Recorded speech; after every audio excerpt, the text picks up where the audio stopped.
ব্রাহ্মণবাড়িয়াতে কিছুদিন আগে একটা মসজিদ ভাঙছে আহলে হাদিসের, এটা আমি সমর্থন করি না। এইভাবে কাজটা ঠিক হয়নি, অবশ্যই ঠিক হয়নি। এইভাবে কাজটা অত্যন্তই ন্যাক্কারজনক এবং খুব দুঃখজনক। এই কাজটা ঠিক হয়নি। তবে আমি বলবো, হ্যাঁ, মসজিদ ভাঙা ঠিক হয়নি, কিন্তু আপনারা যে যারা মসজিদ ভাঙছে অবশ্যই খারাপ কাজ করছে, কিন্তু আপনারা যে আহলে হাদিস মসজিদ দেন, আপনারা যে সালাফি মসজিদ দেন, এটা আপনাদের সংশোধন করেন।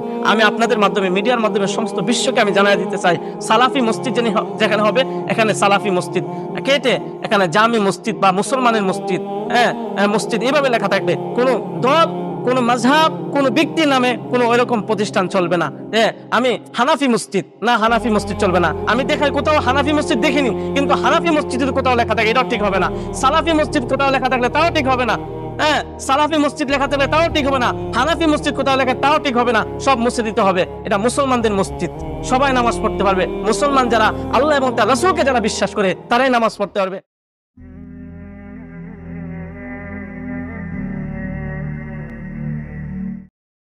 আলহামদুলিল্লাহ, আলহামদুলিল্লাহি ওয়া কাফা ওয়া সালামুন আলা ইবাদিহিল্লাযিনা ইসতাফা, আম্মা বা'দ। ফাআউযু বিল্লাহি মিনাশ শাইতানির রাজীম। বিসমিল্লাহির রহমানির রহিম। কুল্লু হিজবিন বিমা লাদাইহিম ফারিহুন। আজকে অত্যন্ত গুরুত্বপূর্ণ একটি বিষয় নিয়ে আলোচনা করব। বিষয়টি হলো যে পৃথিবীর বুকে অনেক ধর্ম, অনেক মাযহাব, অনেক তরিকা আছে। আল্লাহ পাক রব্বুল আলামিন কুরআনুল কারীমে বলেন, কুল্লু হিজবিন বিমা লাদাইহিম ফারিহুন। প্রত্যেক দল তাদের মত, তাদের দর্শন, তাদের নিয়ম, তাদের তরিকা, তাদের কানুন, তাদের সবকিছু নিয়ে তারা কি থাকে, প্রত্যেকটা দল খুশি থাকে। আমি যেটা করতেছি আমি আমারটা নিয়ে খুশি, আমার ভাই যেটা করতেছে আমার ভাই আরেকটা নিয়ে খুশি। কথাটা বুঝতেছেন বন্ধুরা? মানে যে যেটা করে এটা নিয়ে খুশি। এখন আহলে হাদিসের ভাইয়েরা, আহলে হাদিসের যে মত, যে দর্শন, তারা তাদেরটা নিয়ে খুশি। হানাফি তারা তাদেরটা নিয়ে খুশি। সাফিরটা খুশি। হাম্বলিটা নিয়ে খুশি। অর্থাৎ আমি বোঝাতে চেয়েছি, প্রত্যেকটা মতাদর্শের মানুষ, প্রত্যেকটা তরিকার মানুষ প্রত্যেকের মত নিয়ে কি ভাই খুশি থাকে, এবং এটা কি হক মনে করে, এটাকে কি মনে করে, হক মনে করে। আসলে আমি আগেও কথাটা আপনাদেরকে বুঝাইছি, কিন্তু বুঝাইতে পেরেছি কিনা আমি জানি না। যে ভাই, শরীয়ত বা ইসলাম ধর্মে গবেষক আছে, গবেষক গবেষণা করার পর যদি সঠিক হয় সে 2টা সওয়াব পাবে, আর যদি সে যদি ভুল করে 1টা সওয়াব পাবে। হাদিসের মধ্যে আসছে, হযরত মুআয ইবনে জাবাল রাদিয়াল্লাহু তাআলা আনহু রাসূল ইয়ামানের গভর্নর হিসেবে পাঠিয়েছিলেন। বলছিলেন, হে মুআয, তুমি কি দিয়া ফয়সালা করবে? তিনি বলছিলেন, আকজি বি কিতাবিল্লাহ, আমি কিতাবুল্লাহ দ্বারা ফয়সালা করব, আল্লাহর কোরআনে যেটা আছে সেটা দিয়ে ফয়সালা করব। ফাইন লাম তাজিদ ফি কিতাবিল্লাহ, যে বিষয়টা তুমি ফয়সালা করবে এটা কোরআনের মধ্যে যদি না থাকে, তিনি বলেন, ফাবি সুন্নতি রাসূলিল্লাহ, আমি রাসূলের সুন্নাত দ্বারা ফয়সালা করব। ফাইন লাম তাজিদ ফি সুন্নতি রাসূলিল্লাহ, আরে তুমি যদি রাসূলের সুন্নতের মধ্যে ওই জিনিসটা না পাও, তুমি কি দিয়ে ফয়সালা করবে? উনি বলছিলেন, ইজমায়ে উম্মত, সবাই যেই মত সেই মত দিয়ে। এটাও যদি না পাও, বলতেছে আমি আমার কিয়াস দিয়ে, আমি আমার গবেষণা দিয়ে আমি ফয়সালা করব। রাসূল তার বুকে একটা থাপ্পড় মেরে বলছিলেন যে আল্লাহর রাসূলের দূত, অর্থাৎ রাসূলের রাসূল, অর্থাৎ আমি আল্লাহর পক্ষ থেকে রাসূল আর তুমি আমার পক্ষ থেকে রাসূল, দূত এক হয়ে গেছে দুইজনের কথা। আল্লাহ রাসূল সাল্লাল্লাহু আলাইহি ওয়াসাল্লাম তার কথা সন্তুষ্ট হয়ে, খুশি হয়ে তার বুকের উপর একটা থাপ্পড় মেরেছিলেন। আনন্দ হয়ে, মানে আল্লাহ রাসূল খুশি হয়ে। যে কথাটা আমি বলতেছিলাম, ভাই, গবেষক গবেষণা করবে, তার গবেষণা ভুল হতে পারে, কিন্তু আজকে বহুত আমাদের সমাজে আপনি আশ্চর্য হবেন, সৌদি আরবে আপনি যখন যাবেন দেখবেন বিভিন্ন কাইফিয়তে, বিভিন্ন সিস্টেমে মানুষ নামাজ পড়ে। খুদ কাবার ইমামরা তারা বিভিন্ন সিস্টেমে নামাজ পড়ে। কেউ হাত ছাড়া নামাজ পড়ে, কেউ বুকের উপর হাত বেঁধে নামাজ পড়ে, কেউ নাভির নিচে হাত বাঁধে। আজ পর্যন্ত শুনেছেন কাবার 4 ইমামের মধ্যে দ্বন্দ্ব? আজ পর্যন্ত শুনেছেন যে সৌদি আরবের কোন মুসলমান এক মুসলমানের সাথে দ্বন্দ্ব?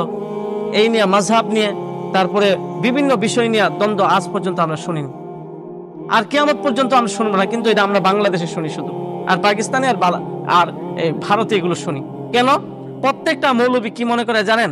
আমি আমার চিন্তাধারা, আমি আমার যে চিন্তাধারা নিয়ে আসি, আমি আমার চিন্তাধারা, আমি আমার মতাদর্শ অনুযায়ী চলবো। আমার কিছু বক্তবিন্দু আছে, এরা আমার হাদিয়া তুফা দিবে, এরা আমার পিছনে পিছনে থাকবে। অর্থাৎ আমি আমার মদকে, আমি আমার দর্শনকে, হ্যাঁ আমি আমার পেটকে, আমি আমার চিন্তাধারাকে টিকায় রাখার জন্য বিভিন্ন মানুষ পালে। তখন কি করে? আমার পক্ষে কিছু লোক কথা বলে, ওই হুজুরের পক্ষে কিছু লোক বলে। এখন ওই হুজুরের বক্তব্যের মধ্যে গালিগালাজ শুরু করে দেয়। কথাটা বুঝেননি মনে হয়। এই চিন্তাধারা ভুল। যে আলেম বলে যে আমি যেটা বলেছি আসমানের নিচে জমিনের উপরে কারোর কোনো উল্টানোর রাস্তা নাই, আমি যেটা বলেছি কোনো মায়ের সন্তান তা উল্টাইতে পারবো না, এই ধরনের কথা ঠিক নয় ভাই।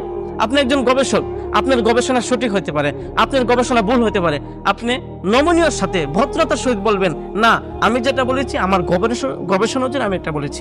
হ্যাঁ, সরাসরি কোরআন এবং হাদিসে যদি কোনো বিষয় থাকে এটা কি এখানে তো গবেষণা চলবে না। যে বিষয়টা কোরআন এবং হাদিসে অস্পষ্ট সেখানে গবেষণা চলবে। কি বলেন? সেখানে গবেষণা চলবে। আশ্চর্য। আজকে আমাদের সমাজে আমার খুব আশ্চর্য লাগে, খুব কষ্ট লাগে, মসজিদের মধ্যে আহলে হাদিস মসজিদ লেখে, মসজিদের মধ্যে সালাফি মসজিদ। ভাই মসজিদ আল্লাহর ঘর, এখানে কি সালাফিদের মসজিদ? মসজিদ সমস্ত এইভাবে লিখতেন মুসলমানদের মসজিদ, এই কথা লিখতে পারেন, কিন্তু আপনি আহলে হাদিসের মসজিদ এই কথা লেখার অধিকার আপনাকে কে দিয়েছে?